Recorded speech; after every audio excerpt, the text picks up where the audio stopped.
Hello बच्चों, second year. कल हम समीकरण निकाय का हल आव्यूह विधि द्वारा कर रहे थे।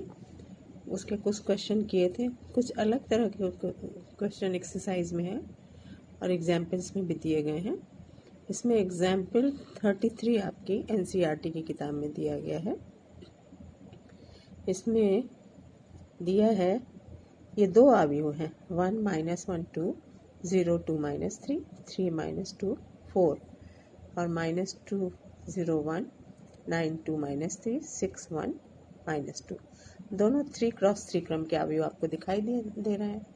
इन आव्यूहों के गुणनफल का प्रयोग करके निम्न समीकरण को हल करना है। ये तीन रैखिक समीकरण दिए गए हैं। x - y + 2z = 1, 2y - 3z = 1, 3x - 2y + 4z = 2। ये तीन समीकरण को हमें पहली विधि से हल करना है, लेकिन इसमें इन दो आव्यूहों के गुणनफल का प्रयोग करना है। तो पहले इन दो आव्यूहों का हम गुणनफल देखते हैं क्या आता है। तो आव्यूह को गुणा करना आता है, फर्स्ट रो इसका और इसका फर्स्ट कॉलम लेंगे, गुणा करेंगे। देखिए यहाँ क्या आया, फर्स्ट रो -2 - 9 + 12 हो गया फर्स्ट कॉलम गुणा करने पे।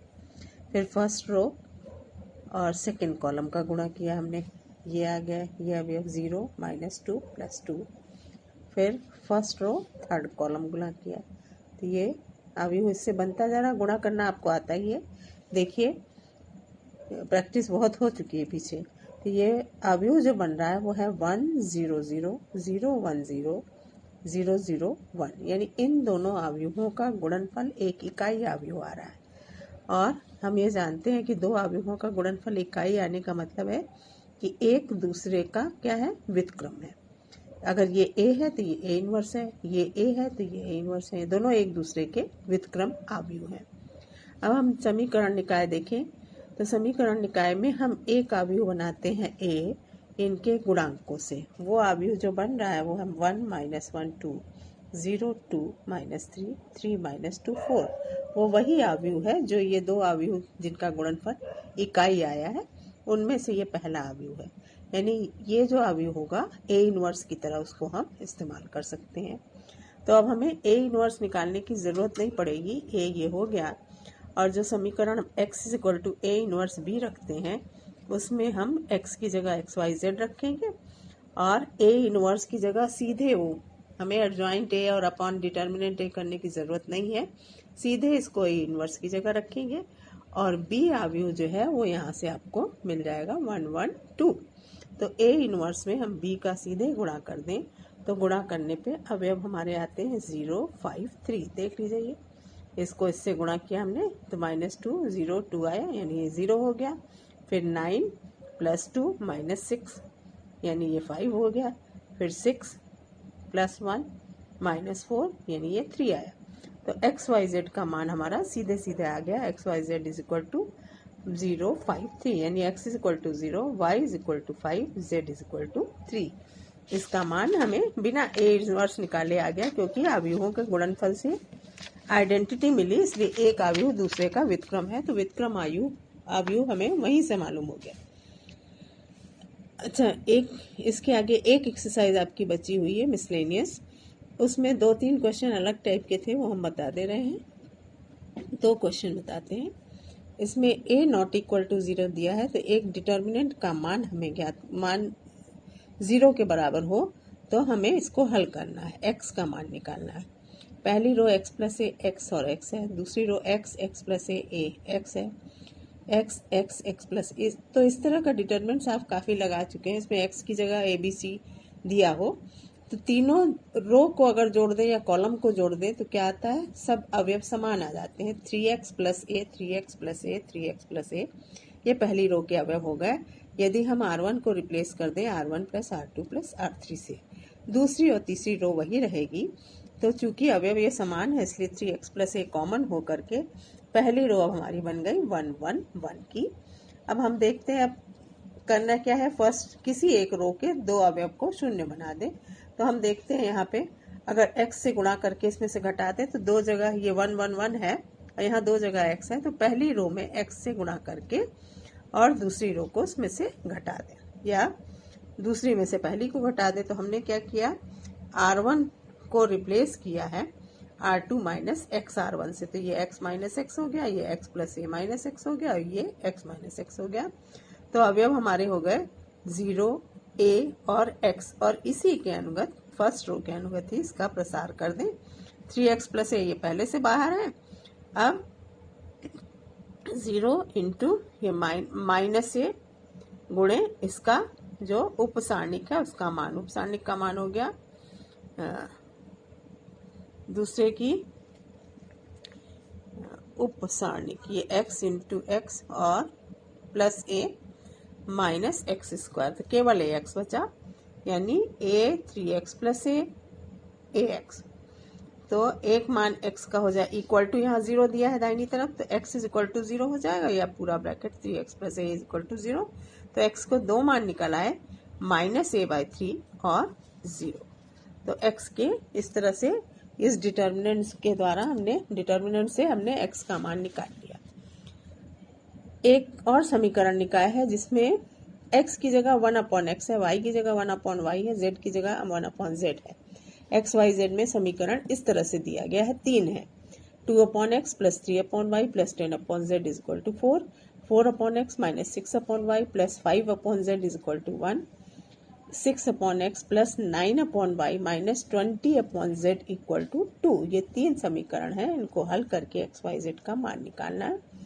तो अगर हम 1/x को कुछ मान लेते हैं, माना u, 1/y को v, 1/z को w, तो इस तरह से ये समीकरण x y z की जगह u v w में एक घातीय समीकरण बन जाएगी। तो पहला समीकरण अब चेंज होकर के 2u plus 3v plus 10w is equal to 4 हो गया। दूसरा समीकरण चेंज होकर के 4u plus minus 6v plus 5w equal to 1, और तीसरा हो गया 6u plus 9v minus 20w equal to 2।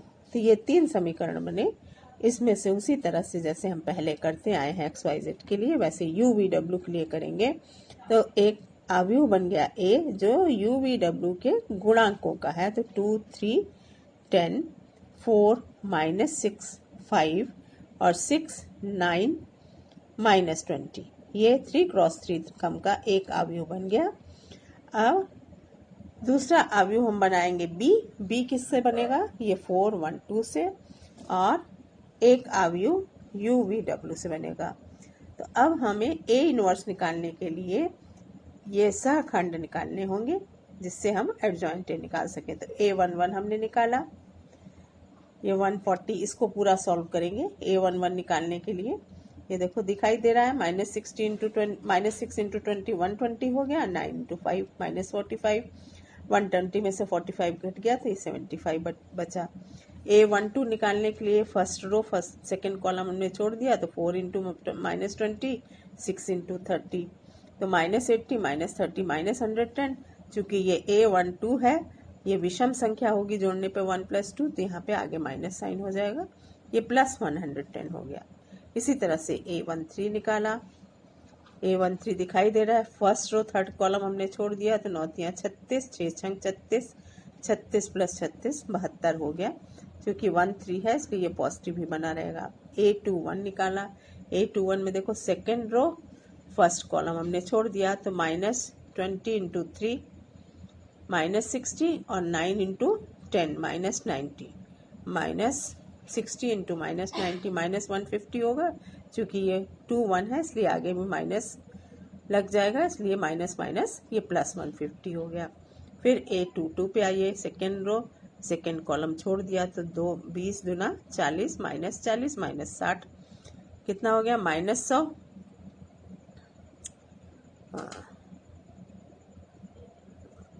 हाँ माइनस 100 हो गया। फिर A23 हो जाएगा माइनस 18 इंटू माइनस 18,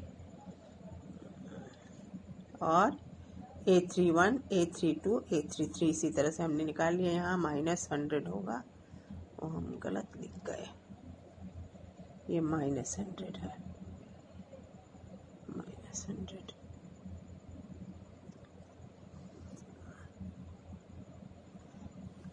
अब A11 ये एडजॉइंट ए निकालेंगे, तो एडजॉइंट हो गया 75 150 75 110 माइनस 100 30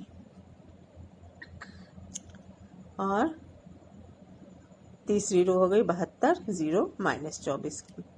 अब हमने वो निकाला है डिटर्मिनेंट ए की वैल्यू, तो ये सब मालूम है तो अवयव को उसके सह गुणनखंड से गुणा कर दिया, तो 2 गुणे 75, 3 गुणे 100, 3 गुणे 110,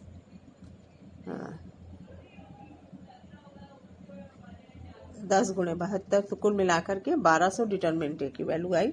तो ए इनवर्स हो गया 1/100।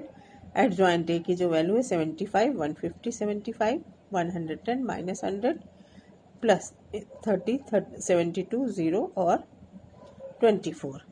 अब हम इसको गुणा करते हैं तो ए इनवर्स हो गया, ए इनवर्स इंटू एक्स करना है। बी की वैल्यू ये 4 है, 412 ये दी गई है। ए इनवर्स एक्स निकालने के लिए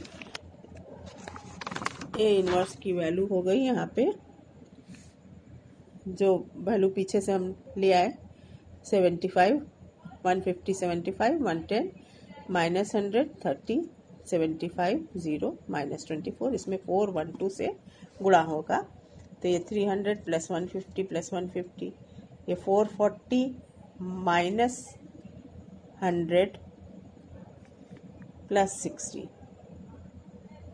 तो ये हो जाएगा 500 में से 100 गया, ये 600 नहीं, यहाँ 400 बचेगा। तो एक वैल्यू आई 600, एक 400, एक 240, यानी u की वैल्यू 1/2 600 अपॉन 1200 1/2, v की वैल्यू 400 अपॉन 1200 यानी 1/3, और w की वैल्यू 240 अपॉन 1200, तो ये 1/5 आएगी। इसका u v w की वैल्यू आ गई, तो x y z की वैल्यू इसका व्युत्क्रम हो जाएगी, तो x बराबर 2, y बराबर 3, z बराबर 5। ये इन समीकरण को सॉल्व करके x y z की वैल्यू आएगी। बिल्कुल एक जैसा था, केवल u v w हमने मान लिया क्योंकि वहां पे 1/x का गुणांक था, 1/y का गुणांक था, 1/z का गुणांक था। तो u v w यानी 1/x की वैल्यू, 1/y की वैल्यू, 1/z की वैल्यू हमने निकाली, उससे x y z की वैल्यू निकाली। तो अब इस समीकरण का कल भी हमने कहा था कि ऐसी प्रैक्टिस कर लीजिए कि बोर्ड एग्जाम में एक 6 नंबर का क्वेश्चन आपका छूटे नहीं, प्रैक्टिस हो जाए और एक एक स्टेप पे बढ़िए तो कोई गलती नहीं होगी। ज़्यादातर गलती ए इनवर्स निकालने में होती है, तो उसको बड़े ध्यान से आप धीरे धीरे निकालिए कि बार बार दिक्कत ना हो।